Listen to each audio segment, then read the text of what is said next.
WPH 1201 waves and electricity, January 26. Let's start the paper.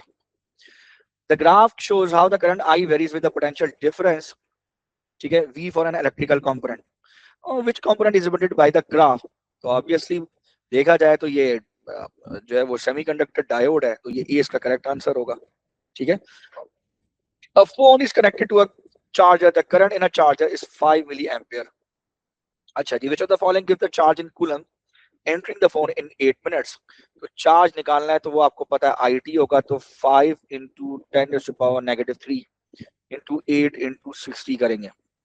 5 into 10⁻³ into 8 into 60, तो ये 480 बनेगा, ठीक है. तो इस हिसाब से इसका C करेक्ट आंसर बनता है. क्लियर है, आगे चलते हैं. The diagram shows some of the energy levels of a hydrogen atom. Bohr model है बेसिकली, ठीक है, और उसी से फिर एनर्जी लेवल्स निकले. इलेक्ट्रॉन जो है वो ग्राउंड स्टेट के अंदर है. An electron in the ground state absorb a photon. Which of the following could not be the energy of photon. अच्छा सवाल है, कौन सी फोटोन की एनर्जी नहीं हो सकती, ठीक है, इसमें से. मतलब वो कह रहा है कि फोटोन जो है वो आएगा, हिट करेगा इलेक्ट्रॉन को, इलेक्ट्रॉन जंप करेगा ऊपर. भाई सबका एनर्जी डिफरेंस ले लो. यहाँ से इलेक्ट्रॉन यहाँ भी जंप कर सकता है, देखो कहाँ कहाँ जा सकता है.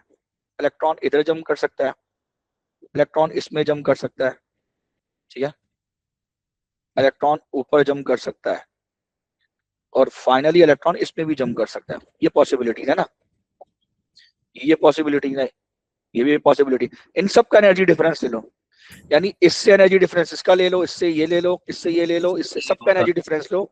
जो मैच हो गया वो आंसर आ जाएगा. जी ए है, करके देख लेते हैं, ठीक है.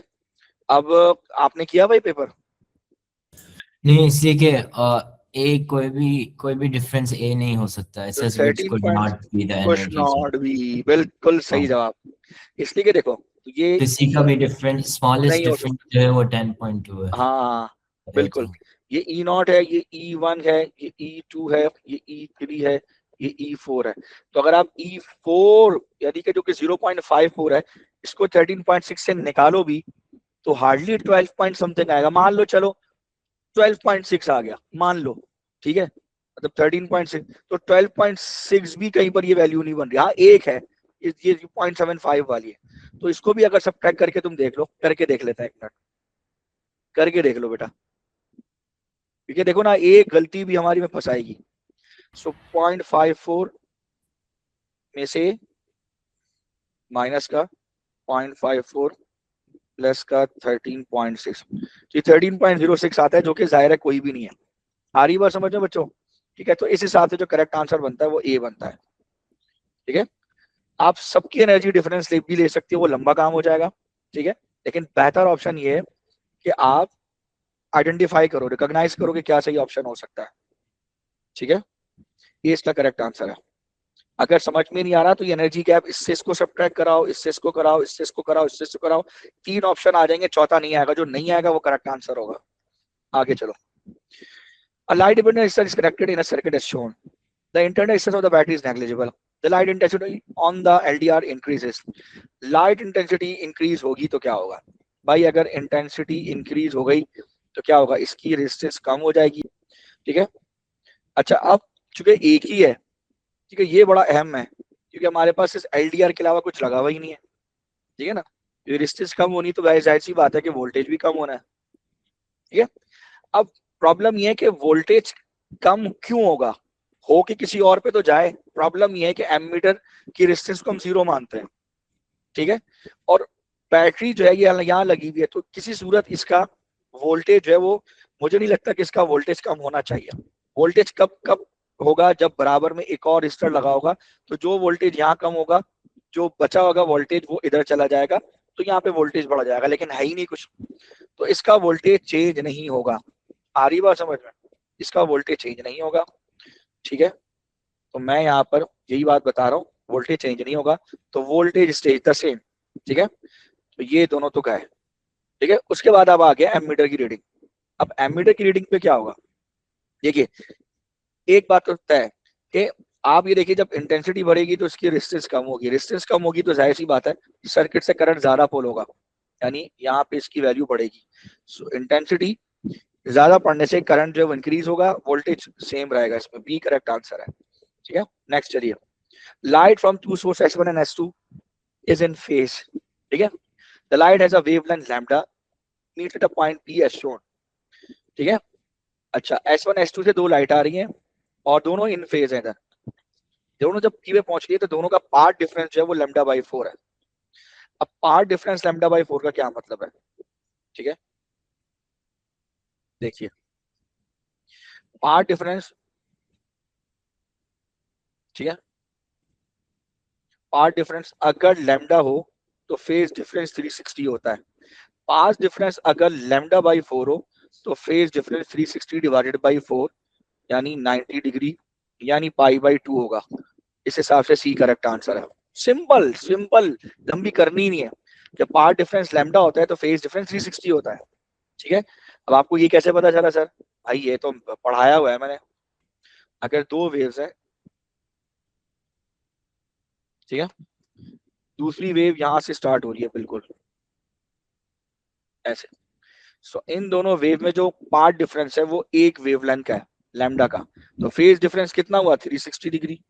जब इस वेव ने 360 कवर किया तो दूसरी वेव आई, सो लैम्डा के पार्ट डिफरेंस में फेज डिफरेंस 360 है। तो π/2 का इसका आंसर बनता है। आगे, student investigated the stationary wave on a string using apparatus shown. ठीक है, अच्छा जी, स्टेशनरी वेव इन स्ट्रिंग वाला वो है सेटअप है। The vibrating length of the string has a mass of, string has a mass of 0.5 और length कितनी है? 2.5। ठीक है, which of the following give the speed of the transverse wave on this string? भाई इसका formula होता है, ठीक है, स्पीड का फॉर्मूला होता है टेंशन अपॉन लीनियर डेंसिटी। अब सवाल है कि भाईजान टेंशन कहां से लाए? ये जो 20 न्यूटन का वेट लगा हुआ यही टेंशन है। 20 Newton, 20 Newton divide by linear density कैसे लेकर आएंगे? मास पर यूनिट लेंथ कर दीजिए। रस्सी का mass per unit length linear density 0.005 divided by 2.5। ठीक है, हम एक काम करते हैं ना, जब वो उन्होंने मैच करने के लिए कहा है तो इस वैल्यू को यहाँ रख देते हैं, खत्म। 0.005 अपॉन 2.5, सो ये हो जाएगा 20 इंटू 2.5 डिवाइडेड बाई 0.005। ठीक है, सो 20 इंटू 2.5 डिवाइड बाई, ये बी करेक्ट आंसर लग रहा है। सही है बच्चों, आ गया। Which of the following graph represent the relationship between frequency and the wavelength of the photon? अच्छा जी, आपको पता है कि C is equal to F lambda होता है और F is equal to C upon wavelength होता है। तो आओ जरा देख लेते हैं भाईजान। ये C को ये इसको F को Y कर दो, C को कांस्टेंट कर लो, लैम्डा को X कर लो, तो ये graph Y is equal to K upon X का बनेगा। अभी K अपॉन X का ग्राफ बेटा ऐसा होता है, ये होता है, ये शेप होता है, करके देख लीजिए आप। क्योंकि जब X अप्रोच करेगा इंफिनिटी को तो Y अप्रोच करेगा जीरो को। ये है, यानी X बढ़ाते बढ़ाते बढ़ाते बढ़ाते इंफिनिटी कर दूं तो Y कम होते होते होते होते जीरो हो जाएगा। ये एक कंडीशन है, सिचुएशन है। तो इस हिसाब से ठीक है, इसका डी करेक्ट आंसर है। आप चाहे तो ग्राफ भी प्लॉट करके इसका देख सकते हैं, मैं दिखा देता हूँ। वाई एक्सिस पे देखो ना फ्रीक्वेंसी है, एक्स एक्सिस पे लैम्डा है, तो इस तरह से ग्राफ आपका डिक्रीजिंग ग्रेडियंट का होगा। ठीक है, the circuit diagram shows a potential difference V applied across the end of a uniform wire of the length L. Which of the following gives the potential difference across the length of the X wire? कितनी दफा आएगा? ये कराया भी है class में, ये वाला क्वेश्चन तो मैंने करवाया है अभी। तो कह रहा है कि पोटेंशियल डिफरेंस चाहिए इसके ऊपर। भाई इसका नाम Vx रख दो। सो भाई Vx upon V is equal to X upon L। ये रेशियो आपको पता लगता है, V is directly proportional to length. ठीक है, तो अब उसके हिसाब से अगर मैं Vx निकालूं तो ये X upon L multiply by V, X upon L multiply by V, B option है। ठीक है भाई, आ रही बात समझ? मेजोरिटी बी लग रहा है मुझे, पता नहीं क्यों अंदर से फीलिंग आ रही है। खैर, a ray of light is traveling through a material of the diffractive index 1.75. The ray is incident at the boundary with the material of the diffractive index 1.4. Which of the following expression give the condition of the total internal reflection? अच्छा, पहली बात, इसका refractive index ज्यादा, इसका कम है, तो ये denser medium है।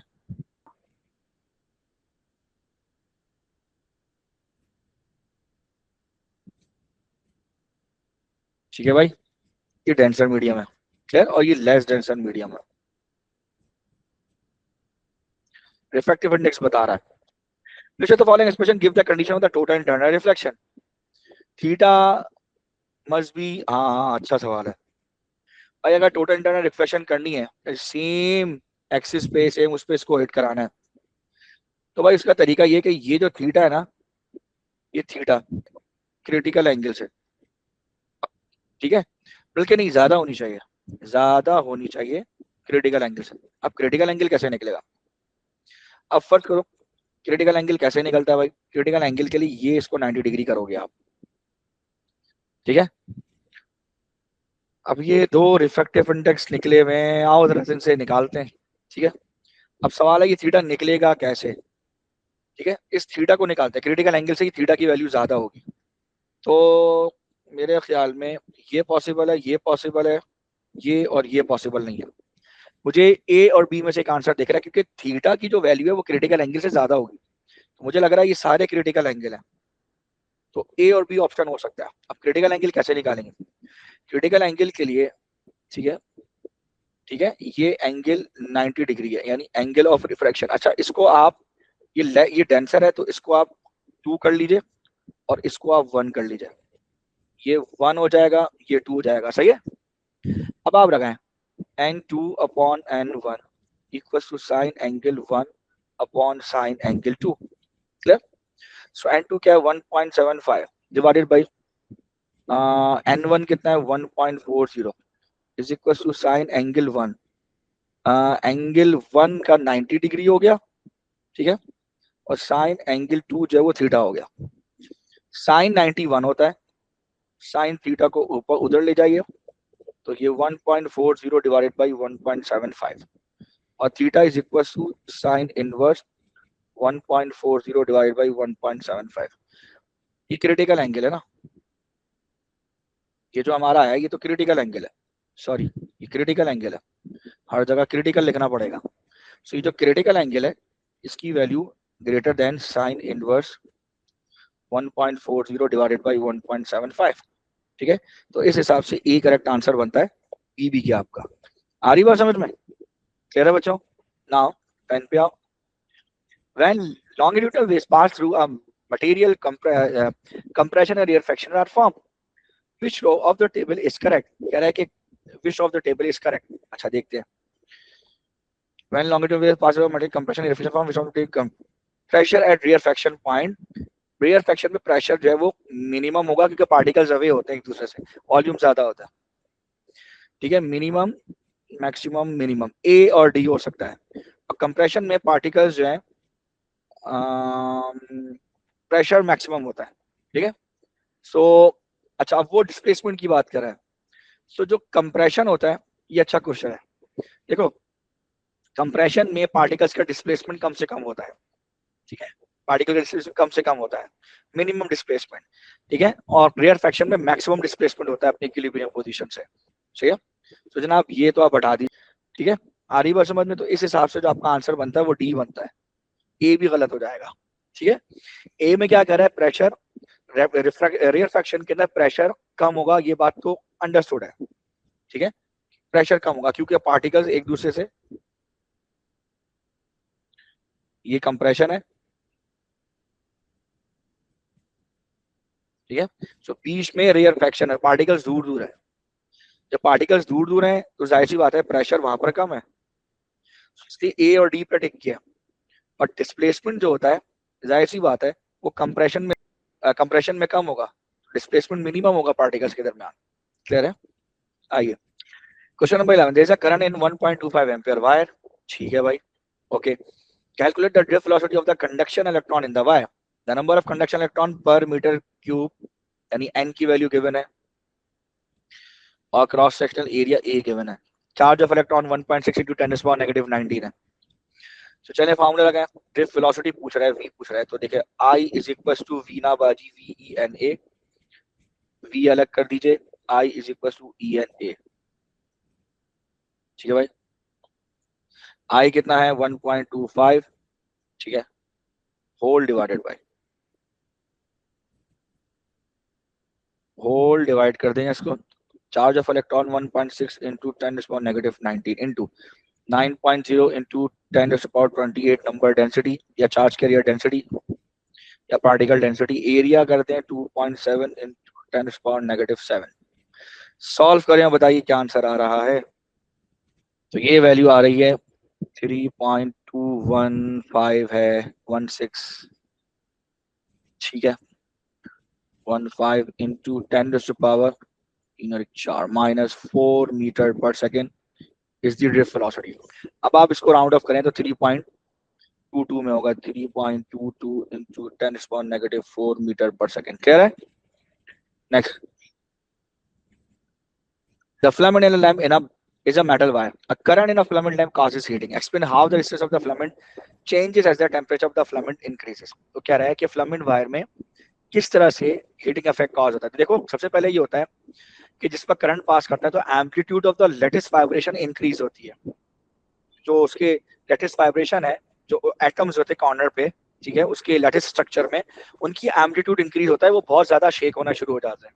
ठीक है, उसकी वजह से ये होता है कि जो इलेक्ट्रॉन गुजर रहा होता है ना, उसके टकराने के चांसेस बढ़ जाएंगे। इसको यूं समझो कि यू आर अ टीचर और असेंबली हॉल में असेंबली हो रही है, मॉर्निंग में असेंबलीज होती हैं, ठीक है, और स्टूडेंट्स जो हैं एक क्लास के बहुत ज्यादा बदतमीज नॉटी है, तो वो क्या कर रहे हैं कि वो आपस में जो है अपनी जगह अपनी पोजीशंस बार बार चेंज कर रहे हैं और आप गुजरने की कोशिश कर रहे हैं, so you are unable to pass through them.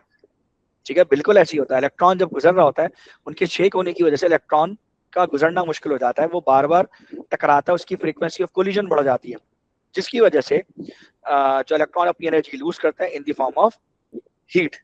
आ रही बात समझ में? तो रेजिस्टेंस इंक्रीज होती है ऑब्वियसली। ठीक है, चलें आगे चलें, इसको करते हैं। क्या लिखेंगे भाई?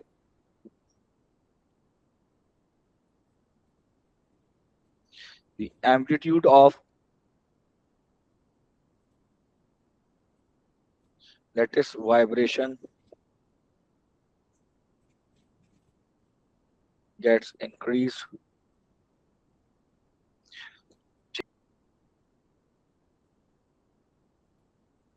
due to frequency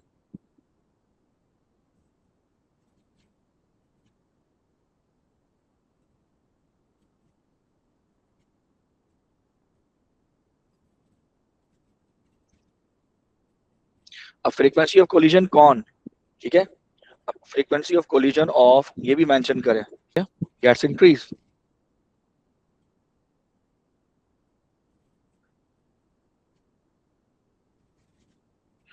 therefore resistance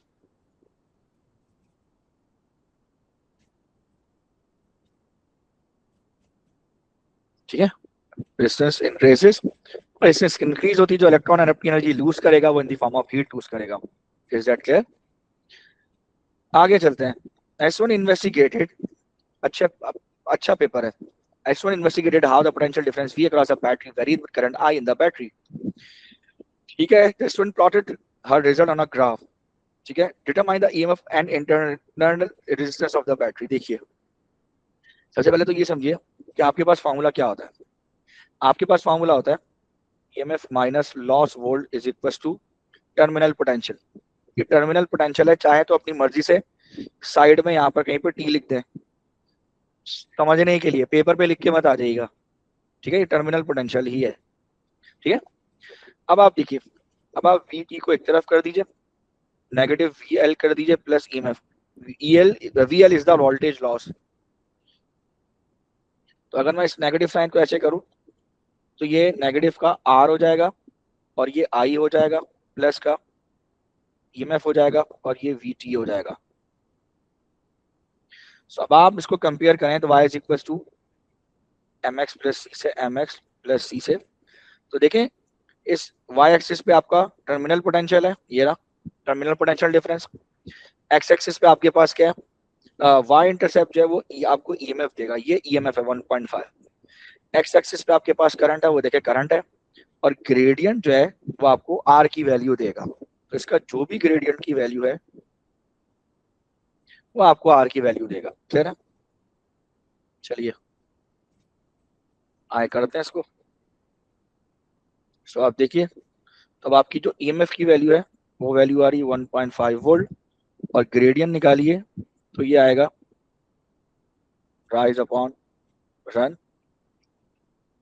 so rise देखिए, कोई भी दो पॉइंट्स ले लिए जो आपको लेना चाहे, एक चाहे तो पॉइंट आप यही वाला उठा लें, दूसरा पॉइंट आप ये उठा लें।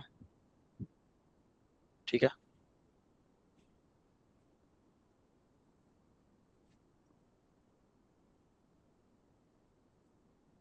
सो ये वैल्यू आपकी हो जाएगी 2.0।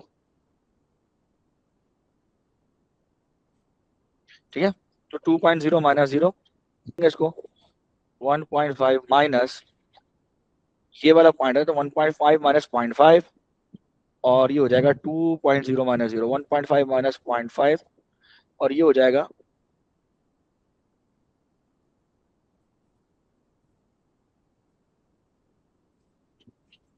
2.0 माइनस जीरो। सो ये हो जाएगा -1/2। तो ये m की वैल्यू हो जाएगी माइनस का 0.5। तो m is equal to negative r is equal to minus का 0.5। तो r की वैल्यू होगी 0.5 ओम्स। ठीक है, तो 1.5 वोल्ट और 0.5 ohms. An electron is accelerated from a rest to a potential difference of 4.8 kilovolt. ठीक है, ये उसका पोटेंशियल डिफरेंस है in a cathode ray tube. Show that the kinetic energy gained by the electron is 7.7। अरे भाई, बच्चों वाला सवाल है। कैथोड रे ट्यूब हो या कहीं पर भी हो, जहां भी इलेक्ट्रॉन निकाल रहे हैं, ये थर्मियोनिक इमिशन से निकाल रहे हैं। और थर्मियोनिक इमिशन में ये कॉइल होता है, इससे जब इलेक्ट्रॉन निकलता है, बाहर निकलता है, तो इलेक्ट्रॉन पे इलेक्ट्रिकल वर्क डन होता है। जितना उस पर इलेक्ट्रिकल वर्क डन होता है वो उसकी काइनेटिक एनर्जी को चेंज करता है। सही है, तो आइए इससे करते हैं। सो इलेक्ट्रिकल वर्क डन पूरा लिखें।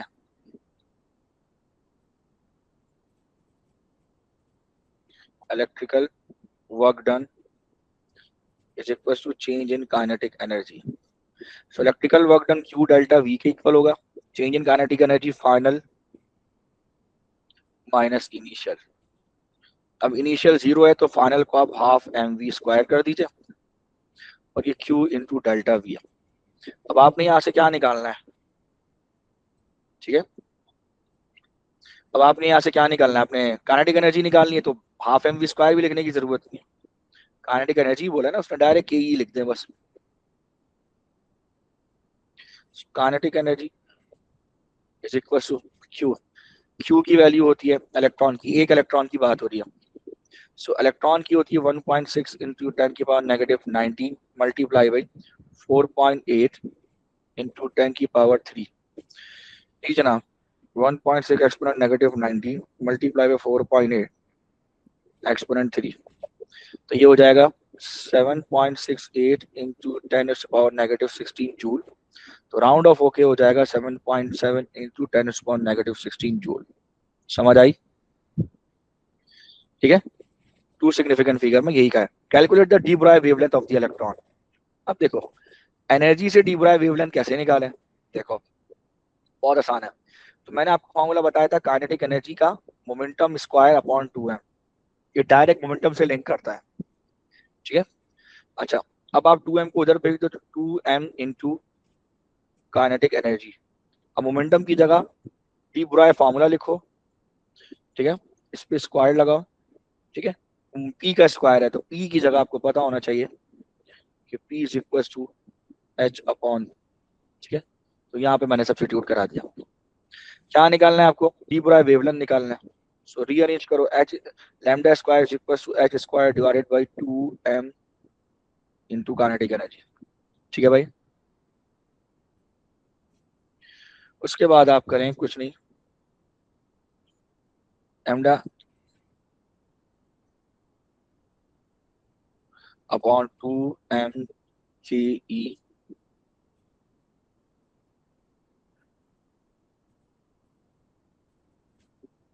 ठीक है, आओ रखते हैं वैल्यू। ठीक है, वैल्यूज क्या है 6.63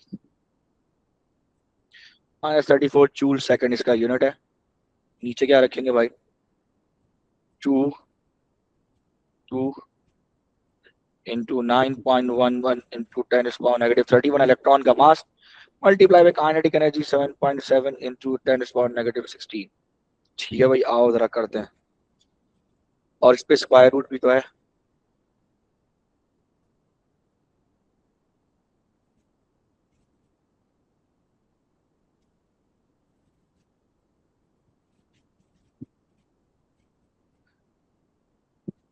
ठीक है, 6.63 exponent negative 34 2 into 9.11 exponent negative 31 multiplied by 7.7 exponent negative 16।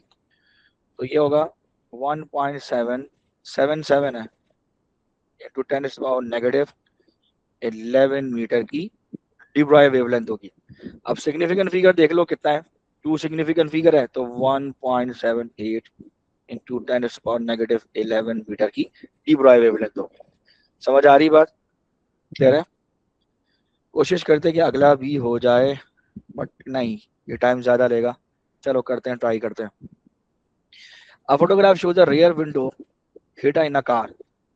ठीक है, each metal strip in a heater has a rectangular cross sectional area of the width of 1.64 millimetre. ठीक है, ये रेयर कार विंडो है। ठीक है, और वो क्या कह रहा है कि each metal strip in heater, anyways, each metal strip, the photograph shows the rear window heater in a car, each metal strip in a heater has a rectangular cross section of the width this and height this, show that the distance of each metal strip is about 5 ohms, resistivity दी हुई है, रो length आपको given है। अच्छा, अब आप देखें, सो resistivity given है तो वही फॉर्मूला लगाएं, R is equal to rho into L upon area. आ रही बात समझ में? अब आप देखिए, आप एरिया कौन सा लेंगे, this is important to understand. देखिए, आप ये बताइए कि ये जो मेटल स्ट्रिप अगर इसके ऊपर चल रही है, लेट्स से, या इस पे मौजूद है, तो एरिया के लिए हमने ये विड्थ को लेना पड़ेगा। ठीक है, विड्थ के साथ साथ उसकी हाइट को लेना पड़ेगा। आ रही बात समझ में? विड्थ इनटू हाइट, विड्थ कितनी है 1.64 मिलीमीटर, हाइट कितनी है 0.20 मिलीमीटर। सो कर देते हैं, सो 1.70 into 10 power negative 6 multiply by length कितनी है 0.95 डिवाइड बाय एरिया कितना है 1.64 इंटू क्या हो जाएगा 0.2 इंटू 10 टू पावर नेगेटिव 6। ठीक है, आ रही बात? नेगेटिव 6 इसलिए क्या है कि नेगेटिव 3 ट्वाइस है तो नेगेटिव 6 कर दिया। जी बाई आर की वैल्यू क्या आएगी?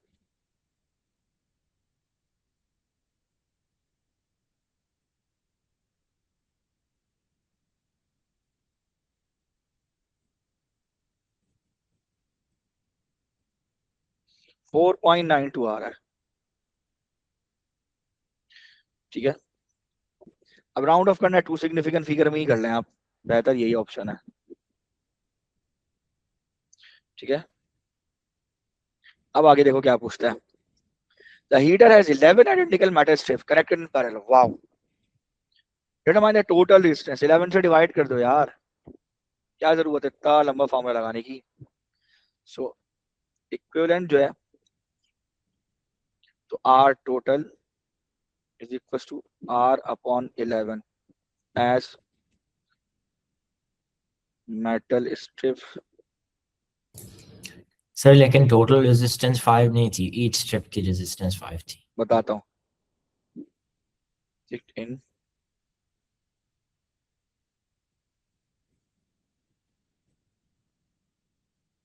हाँ क्या कह रहे हो बताओ? टोटल रेजिस्टेंस 5 नहीं थी, ईच स्ट्रिप की रेजिस्टेंस 5 थी। हाँ ना, तो आप टोटल डिवाइड निकालनी है ना, टोटल निकालनी है ना, टोटल निकालनी है तो डिवाइड होगा ना, डिवाइड बाई 11 होगा ना। क्यों? ईच स्ट्रिप की 5 है तो टोटल रेजिस्टेंस 11 क्यों? डिवाइड 11 थोड़ी 5 अपॉन 11 होगा। क्यों? अब्दुल्ला था, दो रजिस्टर अगर पैरेलल में लगे हो, दोनों की वैल्यू सेम हो, तो divide by number of register कर देते हैं इक्विवेलेंट के लिए।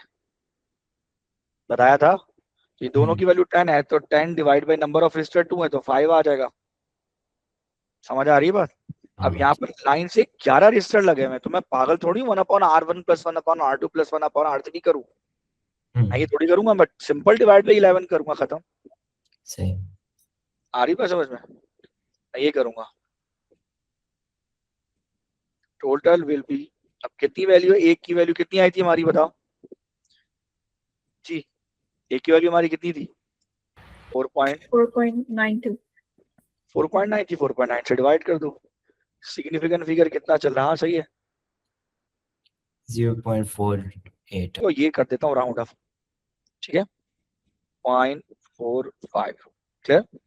The potential difference across the heater is 12 volt and the internal resistance is negligible. Determine the current in the heater. I is equals to V upon R कर दीजिए।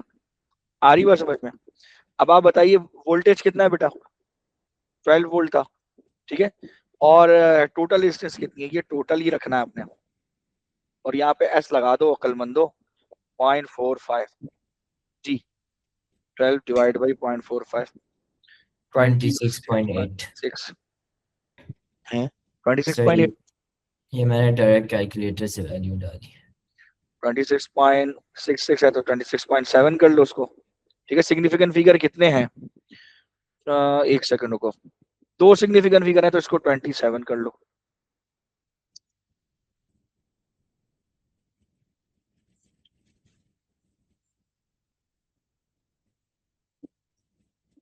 Clear है? आ रही बात समझ में? An alternative design is to connect the metal strip in a series. Explain why would not result in the same power being distributed by the heating circuit. You do not need to include the calculation in your answer. अब वो जहां मना करता है ना, मैं वही calculation डालता हूँ। अभी तुम जो देखना भी, मैं जो मई जून 25 का पेपर है उसका जो तीसरा पार्ट है, जब तुम लोग देखने बैठोगे ना, तो देखना मैंने कैसे कैलकुलेशन से उसको किया, यही कैलकुलेशन से साइड वर्क करके। वहां पर रिजल्ट में कैलकुलेशन शो नहीं की, साइड वर्क में कैलकुलेशन शो कर दी मैंने। शो भी अपने लिए की है, जैसे डेटा शीट से पहले ब्लैंक पेज होता है, ब्लैंक पेज पे कर दो, यहाँ पे अपनी मर्जी से लिखो आंसर, नहीं करो शो उसको यार, ठीक है।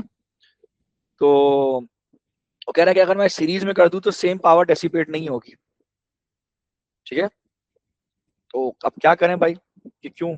और एक और प्रॉब्लम है सीरीज का यार, एक और सबसे बड़ा सीरीज का मसला है, एक मेटल की स्ट्रिप खराब हुई ना, सारी काम करना बंद कर जाएंगी, ये इशू है।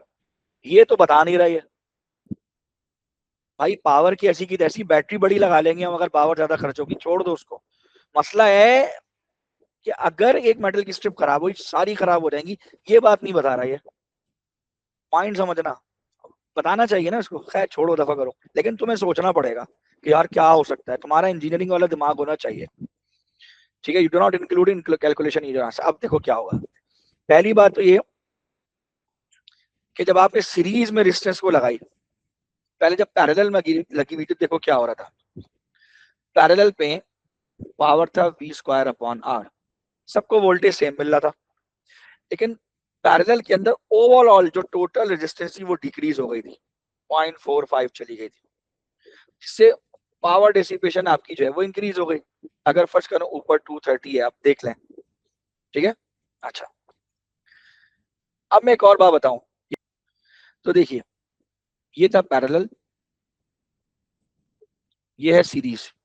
सीरीज देख लीजिए, सीरीज में V²/R, ठीक है, ठीक है। अब आइए सीरीज में टोटल रेजिस्टेंस जो है वो बढ़ जाती है, ठीक है। टोटल पूरे सर्किट की बात करूं, पूरे सर्किट की रेजिस्टेंस बढ़ जाएगी, वोल्टेज आपका वही रहेगा बैटरी से जो आ रहा है। सो जब रेजिस्टेंस आपकी टोटल बढ़ेगी तो पावर जो सीरीज में होगी भाई, पावर डेसिपेशन कम हो जाएगी। आ रही बात समझ में? सो पावर डेसिपेशन कम हो गई, फायदा है, ठीक है। लेकिन भाई अल्टीमेटली एक खराब तो सब खराब, ठीक है। ये जरूरी नहीं लिखना, लेकिन मैं आपको बता रहा हूँ, आगे मैं बताता हूँ क्या लिखेंगे आप। लिखेंगे कि resistance of metal wire, metal wire है या मेटल स्ट्रिप है? Metal strip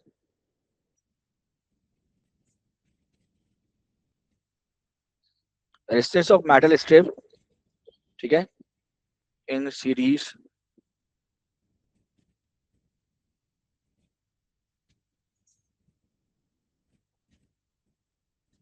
would be greater, ठीक है, for the same EMF supplied by the battery with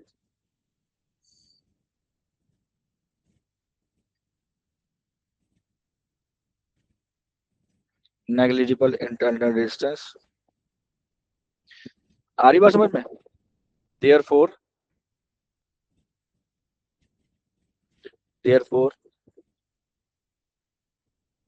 in series more power will be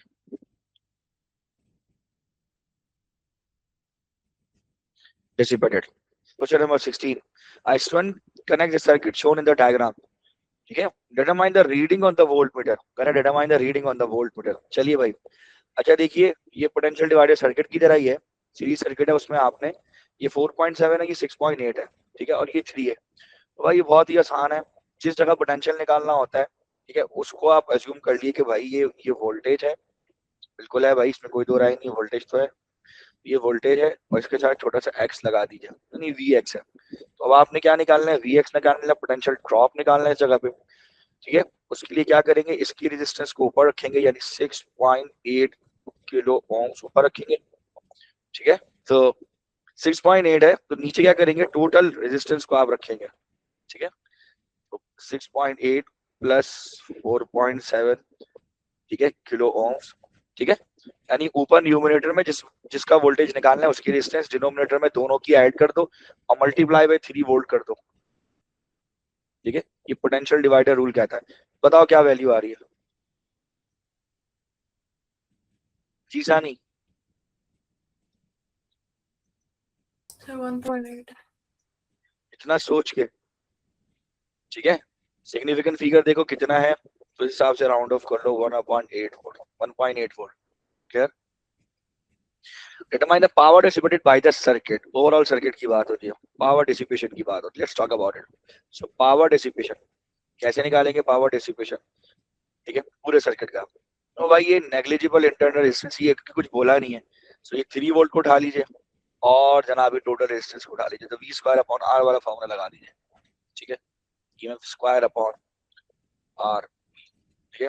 सो 3.0 का स्क्वायर, ठीक है, होल डिवाइड बाई आर ई।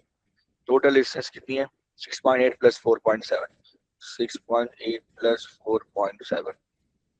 जी भाई total बताएगा कोई मुझे? तो ये हो जाएगी 7 पॉइंट हाँ बोलो, 0.78 होगा ना, 0.78 होगा, किलो ओम्स में ना यार, सो वी हैव टू, देखो ना किलो ओम्स भी तो है,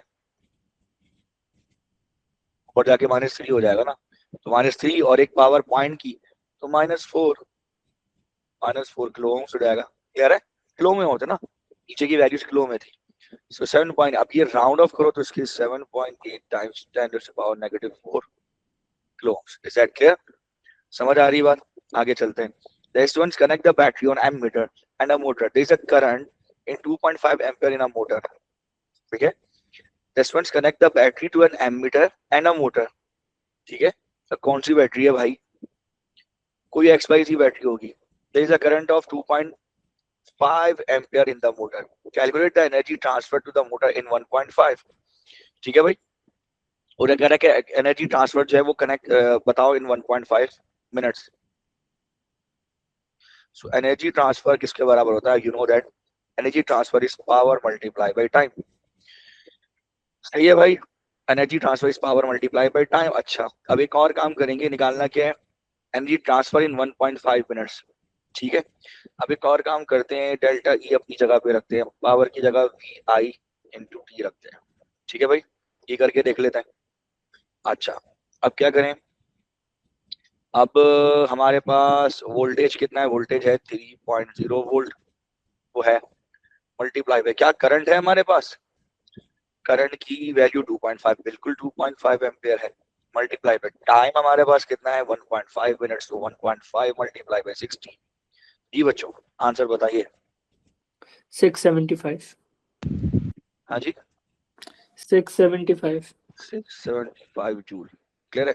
अभी 675 जूल है, ठीक है, जाहिर सी बात है ये दो सिग्निफिकेंट फिगर्स में जाएगा तो 680 जूल कर लीजिए इसको।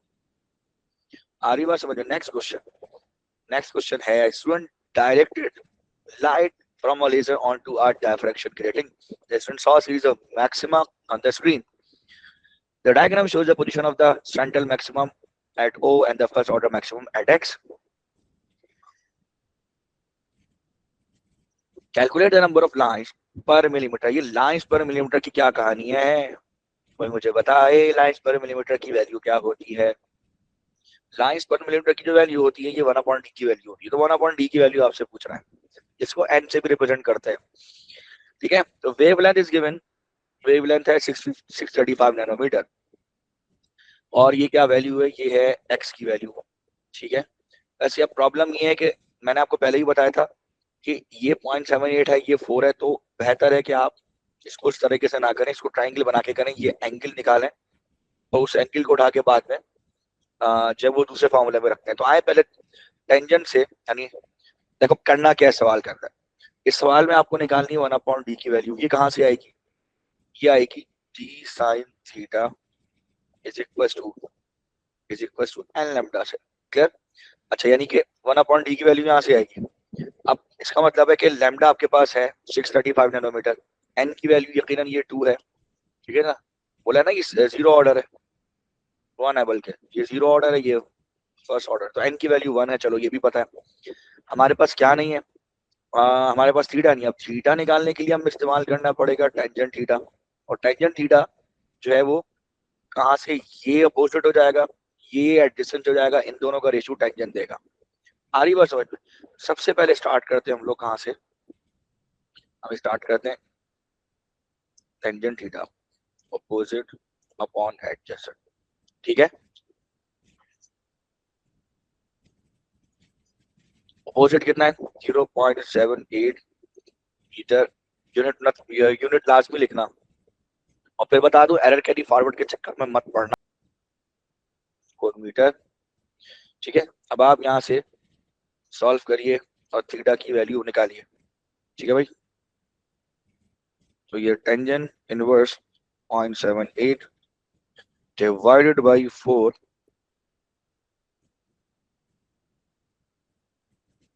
सो ये आपका हो गया 11.03 डिग्री, यानी theta is equal to 11 degree. Clear है।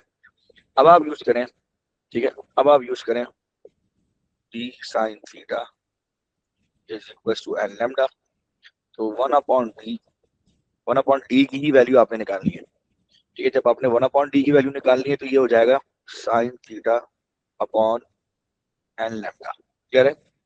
अब आप रखिए सबको सबकी जगहों पे, ठीक है भाई। अब आपने निकालना है 1/d की वैल्यू, तो ये हो जाएगा साइन ऑफ कितना 11 डिग्री। अब कोशिश करें जब आप निकालें तो जाहिर सी बात है पूरी वैल्यू निकालें, 11.03 डिग्री रखिए यहाँ पर, और उसके बाद उसकी वैल्यू रखिए। उसके बाद ये कितना है लैम्डा, n कितना है 1 मल्टीप्लाई बाय लैम्डा 1 क्यों रखना है, क्योंकि हम इधर से एंगल निकाल ना इन दोनों के बीच में। सो n 1 हो गया और लैम्डा की वैल्यू कितनी होगी 635 एक्सपोनेंट नेगेटिव 9। क्लियर।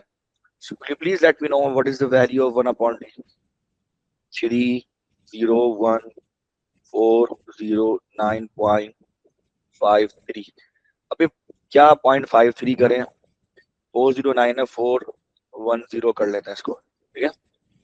और इसको जब राउंड ऑफ करेंगे तो ये 3.01, ठीक है, 3.01 इनटू, अच्छा ये जो आई है वैल्यू ये पर मीटर आई है, फिर क्या दूं, ये जो वैल्यू आई है यानी लाइंस ये पर मीटर आई है, वो कह रहा है कि पर मिलीमीटर निकालो, इसको डिवाइड बाई 1000 कर लो भाई, तो ये हो जाएगा 301.4 लाइंस पर मिलीमीटर, और डेसिमल में कभी भी लाइंस नहीं होती, तो ये डेसिमल हटा ही दो, डेसिमल डिस्कार्ड कर दो। सर मेरे पास डिफरेंट वैल्यू आई है। क्या आ रही है आपके पास भाई? 301295.98। कोई मसला नहीं है, 301 तो आ रही है ना, उसके बाद कुछ भी जी आ रहा है डेसिमल में। तो मैं कहूँ मेरे घर में 3.5% है, तुमने बोलना है उस्ताद जी आप तुसी अपने दिमाग का बत्ती ठीक करो, अब try to understand what I am saying, समझ रहे हो? कभी डेसिमल में चीजें हो, लाइंस है बेटे, लाइंस कैसे डेसिमल में होंगी? मैंने पहले भी डेसिमल हटाया, अभी भी 0.4 का डेसिमल है वो रिमूव कर दिया, कोई मसला नहीं है। आ रही बात समझ में? 301 3 सिग्निफिकेंट फिगर में सही है ना, कोई टेंशन नहीं, क्या जरूरत है? क्लियर है? ठीक है जी। वो डेसिमल में नहीं होगी ये वैल्यू, इस एन की वैल्यू डेसिमल में नहीं हो सकती, लाइंस कैसे डेसिमल में? हम जो लिखते हैं ना 4.5 इंटू 10 की पावर 6 लाइंस पर मिली पर मीटर, हम जब ये लिखते हैं ना तो ये डेसिमल समझ में इसलिए आता है क्योंकि आगे पावर है, तो ये 4 5 समझ रहे हो, ये बनेगा जो कि डेसिमल नहीं है। लेकिन भाई ये वाली चीज के आगे अगर तुमने डेसिमल लगा दिया तो वो समझ में नहीं आने वाली बात। क्लियर है? तो ये explain why there is the maximum at X, तो एक्स पे मैक्सिमम क्यों बनेगा भाई? एक्स पे मैक्सिमम इसलिए बनेगा कि यहाँ से जो दो वेव्स गई हैं, यानी एक यहाँ से गई होगी, दूसरी यहाँ से गई है, तो दोनों का जो पार्ट डिफरेंस है, ठीक है, जो दोनों का पार्ट डिफरेंस है वो एन लैम्डा का मतलब मल्टीपल है। आ रही बात समझ? दोनों का पार्ट डिफरेंस वो एन लैम्डा का मल्टीपल है, और एन लैम्डा का मल्टीपल क्या है? अगर मैं एन की वैल्यू 1 रखूं तो ये 1 लैम्डा है, ठीक है? तो यानी यहाँ से जो दो वेव्स पहुंच रही हैं इस पॉइंट के ऊपर, ठीक है, सो दो वेव्स जो पहुंच रही है उनका पार्ट डिफरेंस 1 लैम्डा है, ठीक है? और 1 लैम्डा का मतलब ये होता है constructive interference, phase difference 0 degree या 0 डिग्री का मल्टीपल होगा, इस वजह से कंस्ट्रक्टिव इंटरफेरेंस है। इस वजह से एम्पलीट्यूड्स ऐड होकर रिजल्टेंट मजीद जब वो इंक्रीज कर रहे हैं, तो यही वजह है कि आपको वहां पर कंस्ट्रक्टिव इंटरफेरेंस की वजह से मैक्सिमम मिल रहा है। आओ जरा देख लेते हैं, ठीक है? ठीक है, तो पहली बात क्या है, पहला क्या लिखना है? The path difference between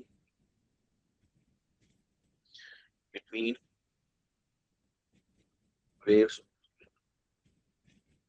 from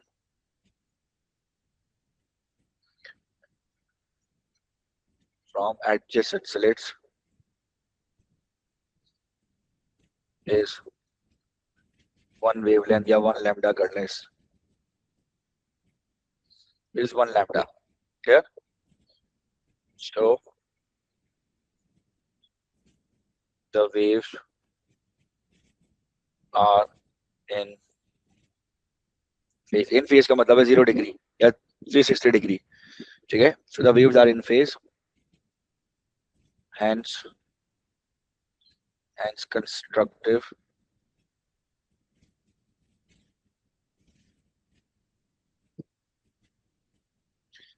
interference will be observed. Yeah, constructive interference is observed.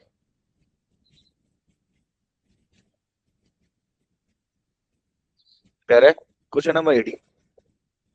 In 1886, Heinrich Hertz directed a radio wave towards a metal plate. A standing wave with 5 antinodes was produced. क्या बात है? Explain how the antinodes was produced. Explain antinode कैसे produce हो रहे हैं? तो भाई देखो, एक ट्रांसमिटेड वेव है, ठीक है, एक रिफ्लेक्टेड वेव है। तो ट्रांसमिटेड वेव ट्रांसमिट हो रही है, रिफ्लेक्टेड रिफ्लेक्ट हो रही है, दोनों आपस में मिल रहे हैं और मिलने की वजह से इंटरफेरेंस हो रहा है, ठीक है? और उस इंटरफेरेंस के नतीजे में जो है वो स्टैटिक वेव प्रोड्यूस जहाँ पे मैक्सिमम एम्पलीट्यूड है वहां पर एंटी नोड्स बनते हैं, जहाँ पे मिनिमम एम्पलीट्यूड है वहां पर एंटी नोड्स बनते हैं। तो चूंकि इसने पूछा कि एंटी नोड है, तो आप ये लिखेंगे कि transmitted wave, reflected wave, transmitted wave, reflected wave, interference, standing wave, ठीक है, और मिनिमम एम्पलीट्यूड, ठीक है? ये 5 कीवर्ड्स हैं जिनका इस्तेमाल आपने अपने सेंटेंसेस में करना है। इस पे आपको 3 मार्क्स लीजिएगा जाके, आओ उसके बारे में लिखते हैं। ठीक है, सबसे पहले लिखिए, ठीक है,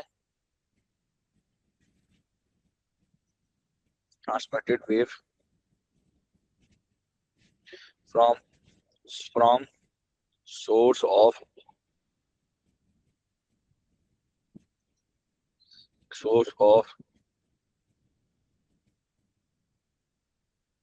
from source of radio wave, ठीक है, from source of radio wave, ठीक है, reflects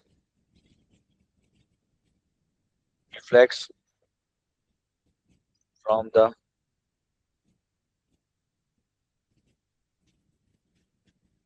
metal plates, ठीक है, एक ही प्लेट ना, सो मेटल प्लेट तो वहां से रिफ्लेक्ट करेगी। अब क्या करेगी, ठीक है, these two waves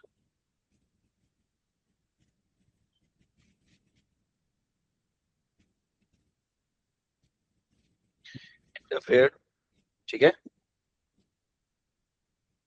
to produce standing wave। Clear है बच्चों? अच्छा, स्टैंडिंग वेव प्रोड्यूस होगी। अब आप बताएंगे कि anti nodes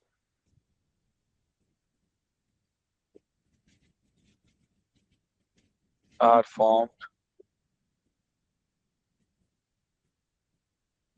anti nodes are form, ठीक है, where anti nodes are form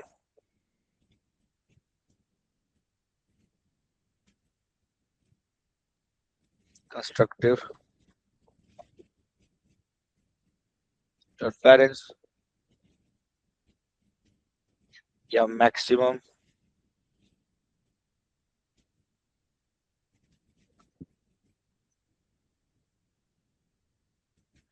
ठीक है, ठीक है, constructive interference is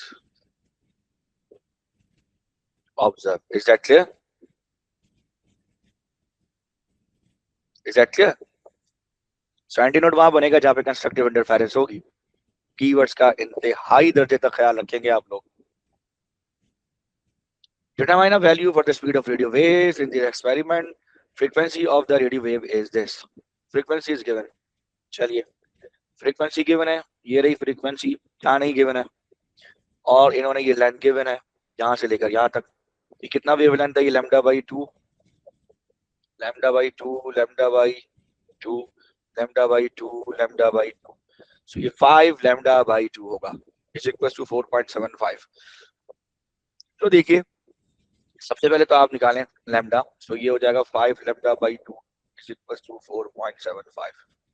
so lambda की वैल्यू कितनी हो जाएगी, 4.75 multiply by two whole divided by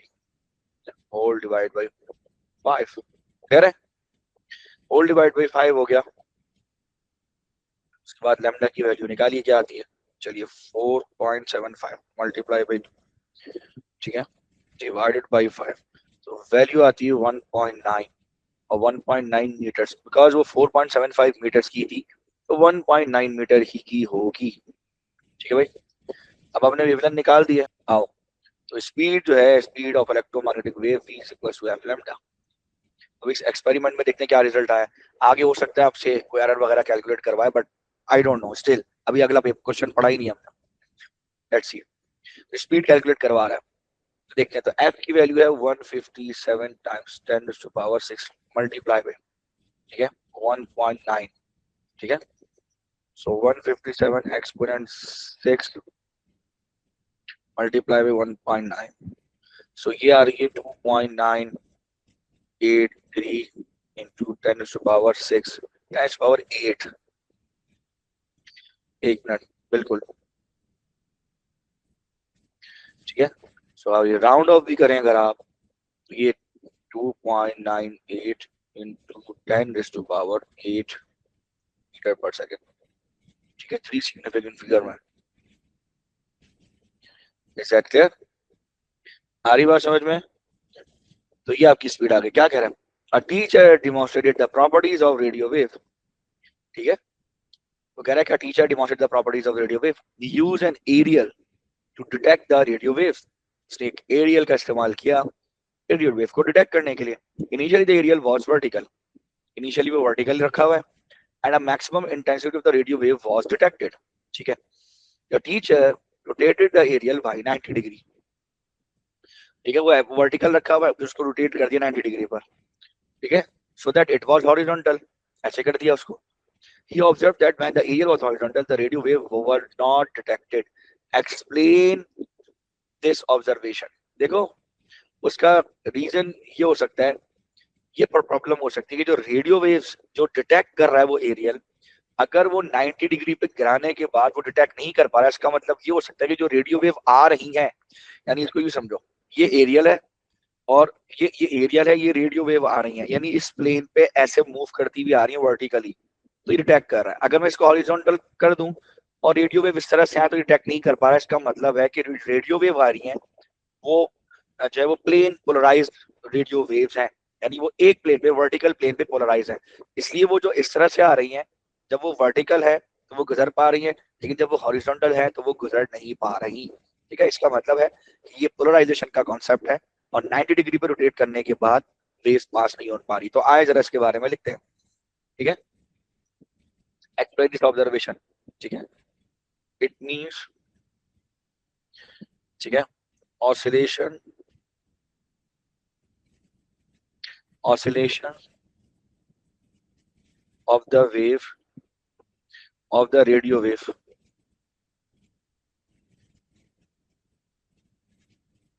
ठीक है, oscillations of the radio wave are in only one plane. Therefore, the radio waves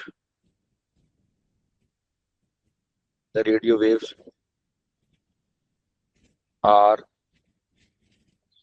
polarized. Clear है, समझ में आई? वो क्लियर है, आगे चलते हैं. Question number 19. अभी देखो ये आ गया आपके पास 6 मार्क का. ठीक है, अब ये क्वेश्चन को समझना, इस क्वेश्चन को लिखना, ये बहुत इंपॉर्टेंट है. ठीक है भाई, अब देखो क्या है, पूछ क्या रहा है. The ultrasound can be used to detect the cracks in the wing of an airplane as shown. उसके विंग के साथ जो है वो ट्रांसड्यूसर लगा. Ultrasound can be used to detect cracks in the wing of an airplane as shown. A transducer that emits and receives ultrasound is used to scan the wings. Explain how ultrasound can be used to determine the depth of the crack. अच्छा जी, देखें वो पूछ रहा है ultrasound का use कैसे किया जाए. तो आप कपलिंग मीडिया की बात भले ना करें, इट्स ओके, वो बीच की जो है वो इंटरमीडिएट है, लेकिन आप प्रोसीजर के ऊपर बात करें. ठीक है, अल्ट्रासाउंड की पल्सेस को यहाँ से ये क्रैक है, क्रैक तक छोड़ा जाता है, वो रिफ्लेक्ट होके वापस आएगी. ठीक है, इस पे आपको 2 मार्क्स मिल गए. अल्ट्रासाउंड की पल्स को छोड़ा गया, वो रिफ्लेक्ट होके वापस आ गई, इस पे 2 मार्क्स मिल गए. अब जो इस दौरान जो टाइम है, ठीक है, उसके आने और जाने का टाइम है. ठीक है, आरी बात समझ, उसको मेजर किया जाता है. उस टाइम को स्पीड के साथ, यानी उस टाइम को हाफ करके स्पीड के साथ मल्टीप्लाई करोगे तो डिस्टेंस आ जाएगा, डेप्थ आ जाएगा. आरी बात समझ में? क्लियर है? समझे नहीं समझे बेटा? इतनी सी बात है, 6 नंबर के सवाल में आपने लिखनी है, इतनी सी बात. ठीक है, अब आप देखें मैं कैसे लिखूंगा. ठीक है, अल्ट्रासाउंड को भेजना है, रिसीव करना है. ठीक है, उसके आने जाने का टाइम मेजर होगा, उसको डिवाइड बाय 2 करना है, स्पीड से मल्टीप्लाई करना है, डिस्टेंस मेजर करना है. खल्लास. 6 नंबर के लिए ये बात करनी है आपने, कुछ भी नहीं है, आया लिखते हैं. ठीक है, इंडिकेटिव कंटेंट है, ध्यान से लिखिएगा. अब देखिए किस तरह से लिखेंगे, स्टार्ट कहां से करेंगे. ठीक है, explain how the ultrasound can be used to determine the depth of the crack. लिखेंगे आप कि pulses of ultrasound are generated and sent ठीक है, ठीक है, into the wings of plane, these are, अभी देखो पहला सेंटेंस मैंने लिखा है, ठीक है, अब मैं इसका कलर चेंज कर रहा हूं, these are reflected back from the track, ठीक है, and detected at transducer, clear है, ट्रांसड्यूसर पे वापस आ जाएगा, अभी 2 मार्क्स मेरे हो गए, क्लियर है। अब क्या होगा, अब टाइम टेकिंग पे हम लोग बात करेंगे, this is important to understand, ठीक है, time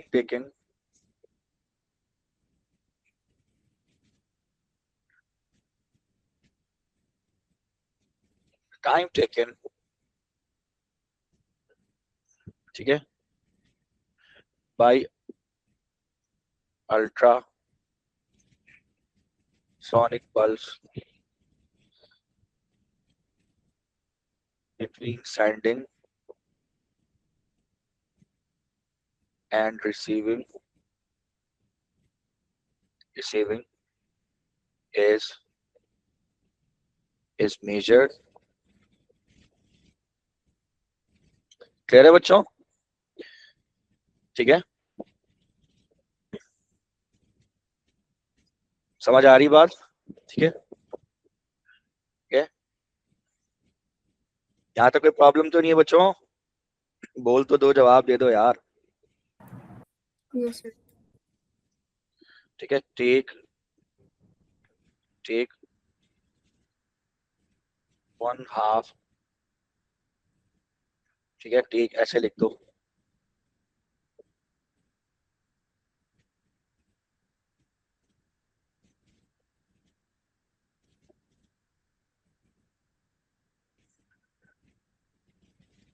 take 1/2 of the measured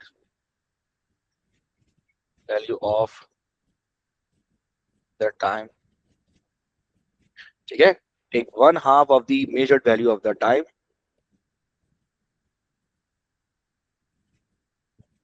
and multiply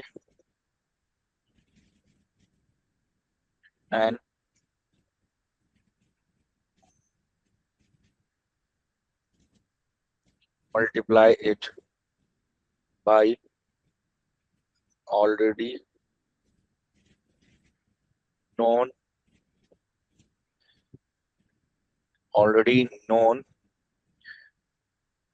value of speed of ultrasound in the plane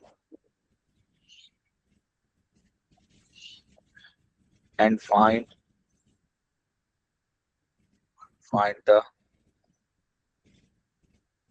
the depth of the crack in wing, clear है बेटा, इस सबको अलग अलग कलर से किया है, इधर देखिए ये 1 मार्क, ये 2 मार्क्स, ये 3 हो गया, ये 4 हो गया, ये 5 हो गया और 6 हो गया, इज दैट क्लियर, 6 मार्कर को ऐसे एड्रेस करना है आप लोगों ने, इज दैट क्लियर, बढ़े आगे, मेरे ख्याल में ये लास्ट क्वेश्चन होगा, इसके बाद आई थिंक ये लास्ट होगा, इसके बाद ही होगा, ठीक है, चलें आगे, नेक्स्ट क्वेश्चन कह रहे हैं a device called a refractometer can be used to determine the concentration of a solution of a glycerol, इतनी छोटी सी डिवाइस होती है रिफ्रैक्टोमीटर, अगर आपने देखा हो, ठीक है, उसको ऊपर से खोलते हैं, उसमें एक वो होती है ट्रांसपेरेंट होता है, ट्रांसपेरेंट ग्लास होता है, उसको ऐसे खोलते हैं, उसमें सोल्यूशन डालते हैं, उसको बंद कर देते हैं, ये खुद ही मेजर करता है, ठीक है, तो ये बेसिकली रिफ्रैक्टोमीटर होता है, the graph shows the refractive index for different concentration of glycerol, कि कोलेस्ट्रॉल की डिफरेंट कंसंट्रेशन है और जैसे जैसे कंसंट्रेशन बढ़ती है उसका रिफ्रैक्टिव इंडेक्स भी चेंज होता है, क्लियर है, आ रही बात समझ में, अच्छा, अब वो ये कह रहा है कि इन अ refractometer a ray of light is shown through a sample of glycerol, ठीक है, and reflects at the surface of the glass block as shown, ठीक है। वो कह रहा है कि सैंपल ऑफ ग्लिसरॉल है, यहाँ से लाइट पास कर रही है और अंदर ग्लास ब्लॉक है, ग्लास ब्लॉक पे जाके वो डेविएट कर रही है। The refractive index of the glass block is 1.75. Determine the speed of the light in glass block. Glass block में स्पीड ऑफ लाइट बताओ, कोई मसले वाली बात नहीं है, बता देते हैं इंशाल्लाह। रिफ्रैक्टिव इंडेक्स की बात करेंगे, n is equal to c upon v और v is equal to c upon n, ठीक है। सो 3 into 10 to the power 8 divided by 1.75, ठीक है भाई, 3 एक्सपोनेंट 8 divided by 1.75, तो ये आएगा 1.71, ठीक है, into 10 to the power 8 metre पर सेकेंड। क्लियर है? स्पीड ऑफ लाइट तुम्हारी आ जाएगी, ठीक है, 1.71 into 10 to the power 8 metre पर second. The table shows the concentration of different samples of the glycerol, deduce which time which sample is being tested in the refractometer। तो concentration निकालने के लिए मुझे जाहिर सी बात है इसका क्या निकालना पड़ेगा, ठीक है, इसका जो रिफ्रैक्टिव इंडेक्स है वो निकालना पड़ेगा, क्योंकि यहाँ पे पीछे ग्राफ बना हुआ है। तो जो कंसंट्रेशन मुझे चेक करनी है उसका मुझे ग्राफ से उसका रिफ्रैक्टिव इंडेक्स निकाल के नीचे पता करना पड़ेगा कितनी परसेंटेज है। आओ जरा देखते हैं, लेट्स सी। तो फार्मूला इस्तेमाल करते हैं, फार्मूला कैसे यूज करेंगे, ठीक है, आओ। तो फार्मूला इस्तेमाल करने के लिए we have n2 upon n1 is equal to sine angle 1 upon sine angle 2। Clear? So अब क्या करें, इन सबको हम एक काम करते हैं, इन सबको हम 2 ले लेते हैं, इन सबको हम 1 ले लेते हैं, ठीक है। दूसरी अहम बात कि ये नॉर्मल ड्रॉ कर लो, ठीक है, ये नॉर्मल ड्रॉ कर लो, तो ये आपका जो ये वाला एंगल होगा, ठीक है, इसको 90 माइनस 55.1 कर लो, दिस इज 34.9 डिग्री, ठीक है, ये एंगल 1 हो गया और ये एंगल 2 है, तो ये 90 माइनस 64 करो, 26 आएगा, angle 2 is equal to 26 degree. Clear है? 34.9 है और 26 डिग्री है। इसका रिफ्रैक्टिव इंडेक्स ऑलरेडी गिवन है 1.75, ये गिवन। क्लियर?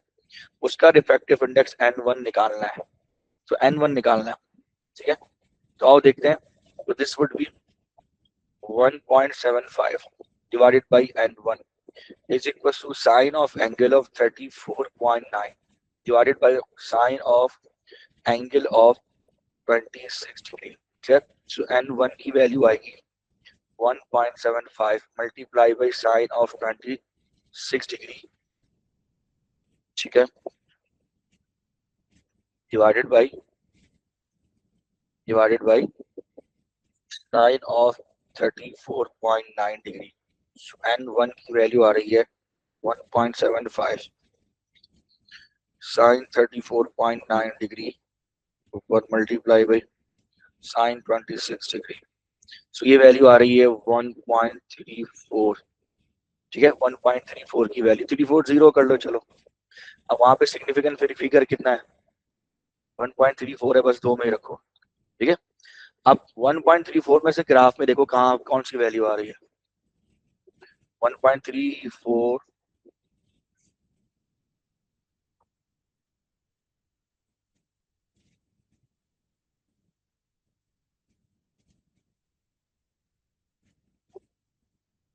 ठीक है भाई, ये कोई वैल्यू आ रही है। अभी क्या वैल्यू होगी 2 और उसके में 3 हो गई और ये हो गया 3.1%, ठीक है, 3.1%। So concentration is from graph at, ठीक है, concentration of glycerol is, बच्चों कितनी आई कंसंट्रेशन, 3.1%। आ रही बात समझ में, क्या है, सबको समझ में आ गई। नेक्स्ट है, light rays can be directed through a sample of glycerol at different angles of incident. One ray of light is shown. Explain why it is not possible for any light from the crystal to reach the region between x and y. भाई अगर ये angle देखो, जब ये angle ऊपर था ना तो लाइट यकीनन यहाँ कहीं स्ट्राइक कर रही होगी. जब ये एंगल आपने बढ़ाया मजीद लाइट थोड़ी और आगे चली गई. अब ये एंगल आपने यूं कर दिया, लाइट और आगे चली गई. अब अगर आप इससे नीचे एंगल लेकर जाएंगे ना, ऐसे लेके जाएंगे, ठीक है भाई, तो most probably total internal reflection होने के चांसेस हैं. मतलब आप इस इधर से नीचे और कहां से लाइट हिट कराएंगे, यहाँ से हिट कराएंगे. जब आप यहाँ से हिट कराएंगे वो सेम मीडियम में रिफ्लेक्ट करेगी, फिर चांस है. लेकिन ये पॉसिबल नहीं है कि ग्लिसरॉल में रहते हुए, यानी इस लाइन से ऊपर ऊपर रहते हुए आप यहाँ से लाइट को हिट कराएं और लाइट जो है वो एक्स से आगे चली जाए. ये पॉसिबल नहीं है. ठीक है. टोटल इंटरनल रिफ्लेक्शन जो है वो तब होती है जब आप डेंसर मीडियम से ही लाइट को हिट कराएं. ठीक है. और वो भी तब जब एंगल ऑफ इंसिडेंट जो है वो क्रिटिकल एंगल से ज्यादा हो. आ रही बात समझ. सबसे इंपॉर्टेंट बात ये है, देखिए ये जो रे है ना, ये रे शो क्या कर रही है, देखिए समझिए. मैं आपको और एक और बात बताता हूँ. ठीक है. ये नॉर्मल ड्रॉ किया है. ये जो शो कर रही है ना बेटा, ये रे जो शो कर रही है maximum angle of incident show कर रही है. ठीक है. ये मैक्सिमम, इससे ज्यादा एंगल ऑफ इंसिडेंट नहीं हो सकता. अगर इससे ज्यादा एंगल ऑफ इंसिडेंट करेंगे तो फिर आप ग्लास ब्लॉक से ही लाइट हिट करवा रहे होंगे. ग्लिसरॉल में रहते हुए इससे मजीद नीचे जाना पॉसिबल नहीं है. सही है. इसलिए इससे ज्यादा रिफ्रैक्शन भी पॉसिबल नहीं है, आगे मजीद बैंडिंग पॉसिबल नहीं है. Is that clear? चले लिख लेते हैं इसको. ठीक है. कैसे लिखेंगे देखिए. The ray shows the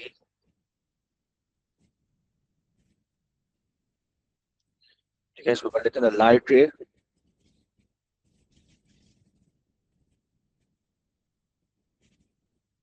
shows the maximum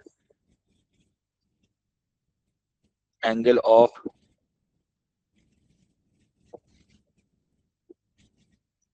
maximum angle of incidence. So this is the maximum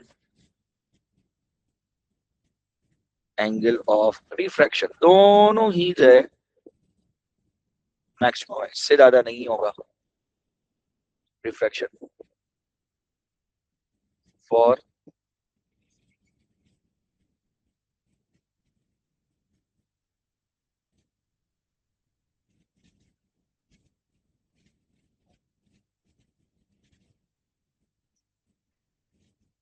ठीक है बच्चों. Question number 21. A camera detects light using charge coupled device CCD. One CCD has an array of metal pixel as shown. The pixel release electron when exposed to ultraviolet radiations या ultraviolet light. ठीक है. ये CCD है पूरा. ठीक है. उसका array है और इसमें ये छोटे छोटे ये पिक्सल्स मौजूद हैं. The pixels are exposed to UV light of the wavelength 380 nanometre. ठीक है. 380 नैनोमीटर की वेवलेंथ है अल्ट्रावायलेट लाइट की जो इस पे स्ट्राइक कर रही है. Show that the energy of a photon, energy of a photon, इसको अंडरलाइन कर लो. एनर्जी ऑफ अ फोटोन, ये एक फोटोन की एनर्जी है, इज अबाउट 5.2 एक्सपोनेंट 19 जूल. तो अब एनर्जी ऑफ फोटोन कैसे निकालेंगे, तो देखो भाई E is equal to HF. ठीक है. प्लैंक्स फार्मूला लगाओ और H इंटू ये हो जाएगा C अपॉन वेवलेंथ हो जाएगा. So ये 6.63 times 10 raised to power negative 34 multiply by 3 times 10 raised to power 8. ठीक है. Whole divided by wavelength. और वेवलेंथ की वैल्यू कितनी है, वेवलेंथ दी हुई है 380 times 10 raised to power negative 9. ठीक है. आइए इसको सॉल्व करते हैं.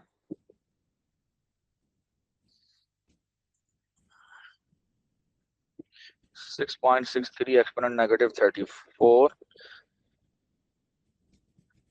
times 3 exponent 8 divided by 380 exponent negative 9.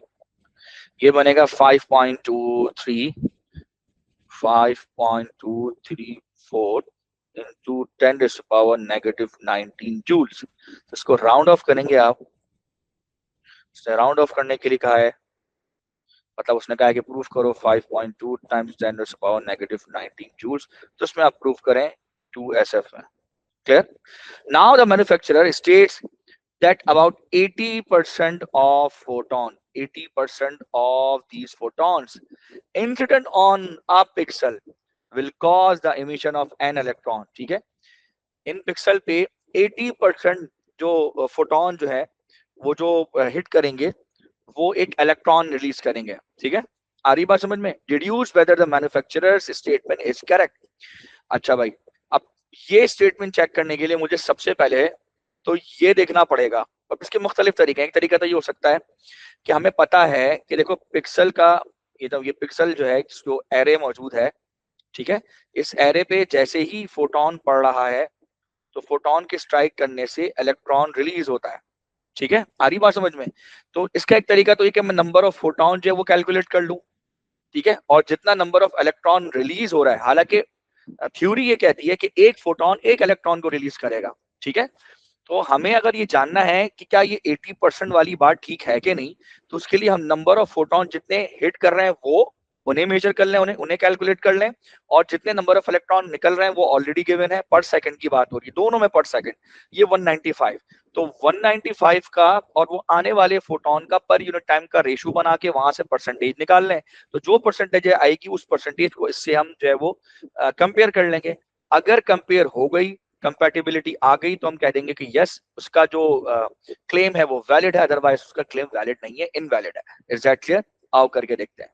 ठीक है, तो सबसे पहले नंबर ऑफ फोटोन हम लोगों ने निकालना है. नंबर ऑफ फोटोन कैसे निकालोगे?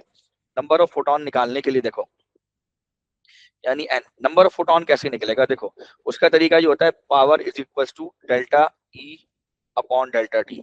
ये जो पावर होती है वो एक फोटोन की होती है. अगर एन नंबर ऑफ फोटोन हो तो मल्टीप्लाई पे एन हो जाता है, एन यहाँ से आएगा. अच्छा, एन निकालने के लिए क्या करें? ठीक है, टाइम भी हमारे पास है पर सेकंड. एन पावर भी जो है वो हम निकाल ही लेंगे. कैसे निकालेंगे पावर, अभी बताता हूँ. पावर आएगी आपकी इंटेंसिटी के फॉर्मूले से, यानी पावर पर यूनिट एरिया. यहाँ से पावर आ जाएगी. ये एनर्जी कहाँ से आएगी? ठीक है, तो एनर्जी निकालने के लिए, यानी एनर्जी जाहिर सी बात है, आपने एक फोटोन की एनर्जी तो निकाली हुई ऑलरेडी, 5.23 इंटू 10⁻⁻19 जूल. ठीक है, तो एक फोटोन की एनर्जी आपने ऑलरेडी निकाली हुई है. ठीक है, तो वो हम यहाँ रखेंगे. पर यूनिट टाइम है, टाइम 1 सेकंड रखेंगे, और जो एन की वैल्यू वो यहाँ से निकल आएगी. पावर हम निकालेंगे इस वाले फॉर्मूला से. तो सबसे पहले let's talk about power. Power निकालते हैं. ठीक है, पावर कैलकुलेट करते हैं. रिवर्स इंजीनियरिंग की थी इसकी हमने. सही है, तो आओ सबसे पहले power is equal to intensity multiply by area. ठीक है, इंटेंसिटी ऑलरेडी गिवन है. एरिया के लिए क्योंकि वो सर्कुलर एरिया है तो हम उसको पाई आर स्क्वायर कर लेंगे, और चूंकि डायमीटर गिवन है तो हम ये भी लिख सकते हैं इंटेंसिटी इनटू पाई डी स्क्वायर अपॉन 4. हमने कुछ नहीं किया, आर की जगह d/2 किया, उसको होल स्क्वायर कर दिया, तो पाई डी स्क्वायर अपॉन 4 आ रहा है. क्लियर है? आओ अब नेक्स्ट स्टेप में क्या करेंगे. तो इंटेंसिटी की वैल्यू कितनी है? 1.1 इंटू 10⁻⁻6 वाट पर मीटर स्क्वायर, मल्टीप्लाई पे पाई की value 3.142, multiply by D square. D कितना है? 1.2 टाइम्स 10⁻⁻5 का होल स्क्वायर. ठीक है, उसके बाद क्या करेंगे हम लोग? डिनोमिनेटर में हम लिखेंगे इसके 4, क्योंकि डिनोमिनेटर में 4 मौजूद है. यहाँ से पावर निकाल लेते हैं. ठीक है, सो पावर निकाले 1.1 एक्सपोनेंट -6 टाइम जो पाई की वैल्यू है मल्टीप्लाई बाई 1.2 एक्सपोनेंट -5 का होल स्क्वायर डिवाइडेड बाई 4 करने पर ये वैल्यू आएगी 1.24 आ रही है इंटू 10⁻⁻16 वॉट. अच्छा, वॉट की जगह आप चाहे तो जूल्स पर सेकंड भी फिलहाल लिख सकते हैं. ठीक है, क्योंकि हमने आगे उसको कैंसिल करना है. फिलहाल चलें इसको भी वॉट में ही छोड़ देते हैं, आगे उसको फिर हम कन्वर्ट कर लेंगे जूल्स पर सेकंड में. ठीक है, अब हमारे पास क्या है? अब इंटेंसिटी से हमारी पावर आ गई. अब हमें पता है एनर्जी पता है, डेल्टा ई पता है, टाइम हमें पता है 1 सेकंड का, तो हम यहाँ से एन की वैल्यू को निकाल लेंगे. आइए, now let's talk about the value of N.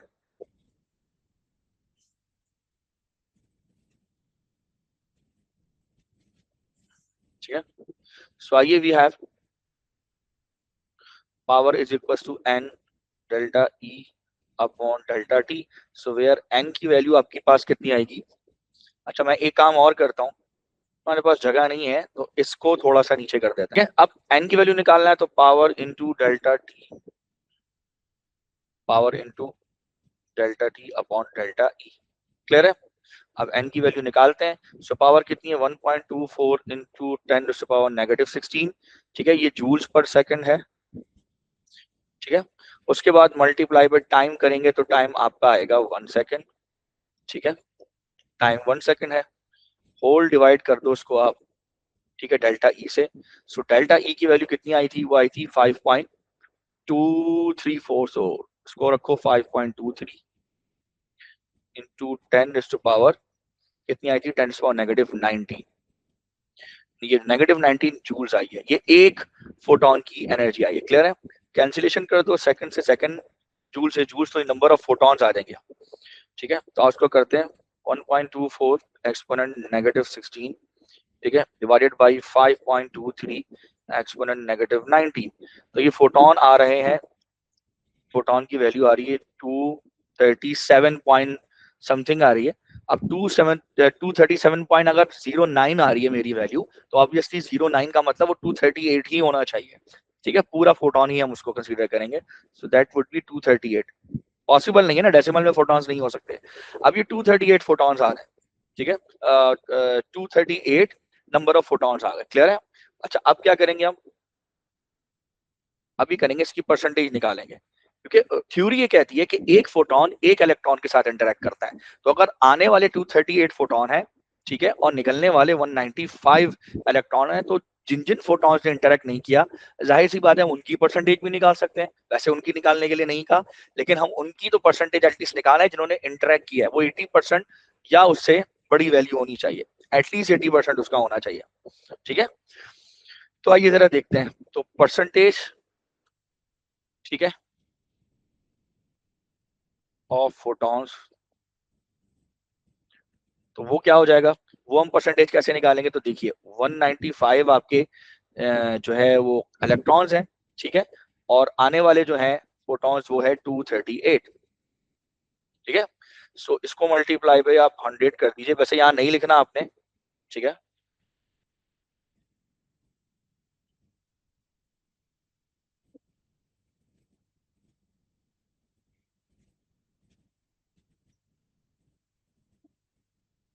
ठीक है, सब आप इसकी परसेंटेज निकालें। तो आपके पास जो परसेंटेज आ रही है, परसेंटेज कितनी आई है, percentage 195 divided by 238 to 100। So this would be 81.93%, यानी 82%। ऑब्वियसली 82% है, और अगर मैं इसे राउंड ऑफ भी कर दूं फिर भी वन सिग्निफिकेंट फिगर में चले, राउंड ऑफ होने के पास ये अप्रोक्सीमेटली 80% हो जाएगा। और देखें यहाँ पर जब भी कोई मैन्युफैक्चरर आपको कोई इस तरह का एरे दे रहा होता है, वो क्लेम हमेशा मिनिमम करता है। ठीक है, देता वो मैक्सिमम है, क्लेम वो मिनिमम करता है। सो अगर मैं दूसरे एंगल से देखूं, ठीक है, हमारी कैलकुलेशन 82% बता रही है, जो उसके क्लेम से ज्यादा है, मेरे ख्याल में ये भी एक्सेप्टेबल है। लेकिन अगर मैं with respect to significant figure देखूं, फिजिक्स के हिसाब से, एडेक्सिल की जो रिक्वायरमेंट है उसके हिसाब से 80% जो कि वन सिग्निफिकेंट फिगर में, this is the best answer, कि ये ठीक है, इस हिसाब से ही आंसर सही है कि उसने वन सिग्निफिकेंट फिगर में जो बात बोली है वो दैट इज ट्रू। क्लियर, तो हम इसको क्लेम को या इस स्टेटमेंट को राइट करार दे देते हैं। ठीक है,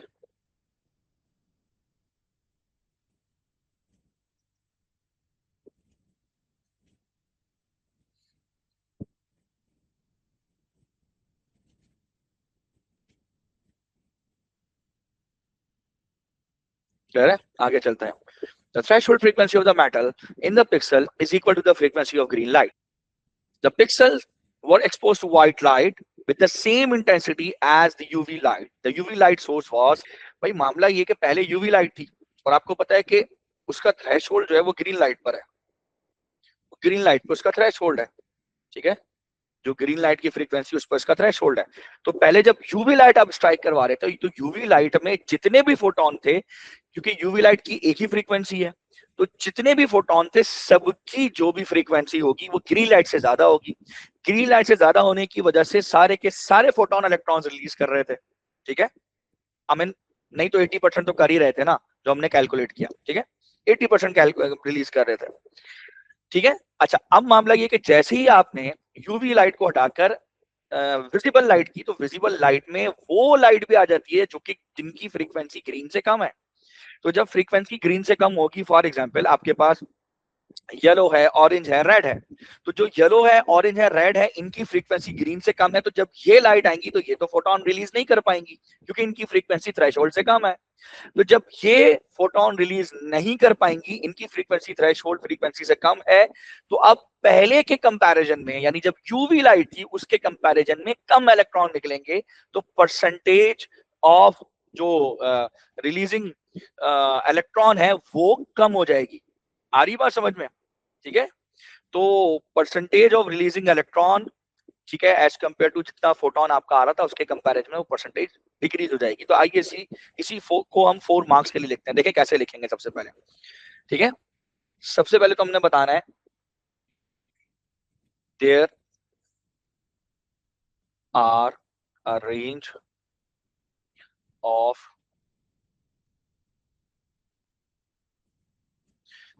frequencies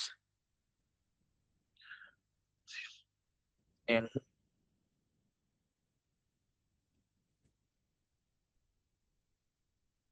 white light। ठीक है, there are a range of frequencies in white light, ठीक है, starting from violet ending to infrared, I mean sorry red, not infrared। ठीक है, so there are range of frequency in white light। ठीक है, next क्या होगा? पहला आपको एक नंबर इसके ऊपर मिलेगा कि आप रीजंस बता रहे हो कि व्हाइट लाइट में क्या होता है। Is that clear? सेकंड क्या होगा, आप ये बताएंगे कि कुछ फ्रीक्वेंसीज ग्रीन से हायर है, कुछ फ्रीक्वेंसी ग्रीन से कम है। ओनली, ठीक है, only some of the frequencies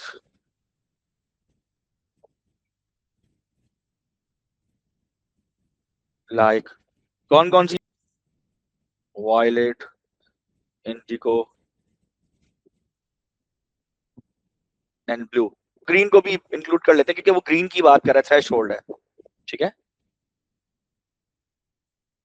ठीक है, violet, indigo, blue and green has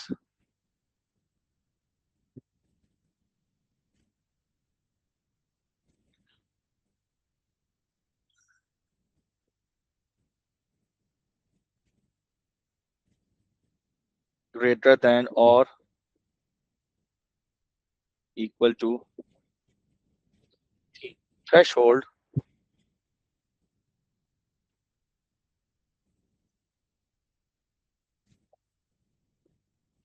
frequency, sum of the photons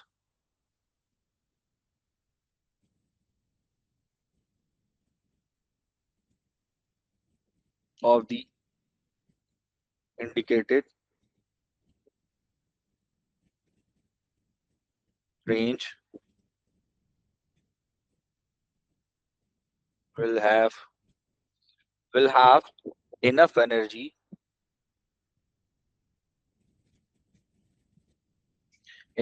to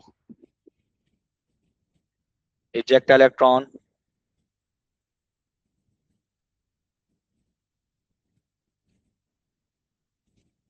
clear है? ठीक है, आ रही बात समझ में? अब वो थ्रेशोल्ड से ज्यादा है कि जिन जिन की फ्रीक्वेंसी, तो वो फोटोन को रिलीज करेंगे obviously. So we have got, last में हमने उसको रिस्पॉन्ड करना है, उसका आंसर बताना है कि जनाब ये यस और नो में रिस्पॉन्ड करना है कि वो परसेंटेज इंक्रीज होगी कि डिक्रीज होगी। ठीक है, तो अब हमने बताना है therefore only smaller percentage of photons would release electrons। clear है? So percentage that would be decrease।